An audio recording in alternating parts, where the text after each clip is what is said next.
Bakit tuwing naglalakad ako, mas natatakot ako ngayon na baka may bumangga sa aking sasakyan kahit nasa sidewalk naman ako. May mga balita kasi sa Pilipinas na nakakabahala at hindi ko maiwasang mapraning. Story time. Maski nga kapag nagbabike ako, kinakabahan ako na baka biglang may bumangga sa akin kahit nasa protected bike lane naman ako. Kahit nga nagmamaneho ako feeling ko baka maipit ako ng dalawang malaking sasakyan. Tapos, katapusan ko na. Kahapon lang, tumatawid ako sa pedestrian lane. Tapos, biglang may humaharurot na SUV na magra-right turn na para bang hindi niya nakikitang may mga tumatawid. Muntik na nga kaming masagasaan Baka siguro mas importante yung oras niya kaysa sa buhay namin. Recently, ang daming viral na balita sa Pilipinas tungkol sa mga road crashes. At ang masaklap, madaming namatay.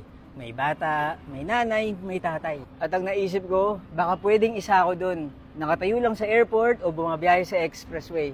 Ako nga pala si Budget, mahilig ako mag-story time. Kung di nyo pa ako pina-follow i-follow nyo na ako. Bilang isang driver, hindi ko sinasabing perfect ako. Pero madaming factors para maging ligtas sa kalsada. Bilang disiplina, kasi sabi nga nila, kahit anong ingat mo, kung hindi naman maingat ang iba, baliwala rin. Pero kung maayos at ligtas yung disenyo ng kalsada, mas maiiwasan natin yung mga road crashes na pwedeng ikasawi ng ibang tao. At hindi mo yun kayang kontrolin as a normal Filipino. Ang may kaya nun, yung mga taong may kapangyarihan, yung nasa gobyerno at tamang ahensya. Kaya tuwing may eleksyon, siguraduhin nating tama yung hinahalal natin. Kasi baka mamaya, ikaw na yung story time sa balita.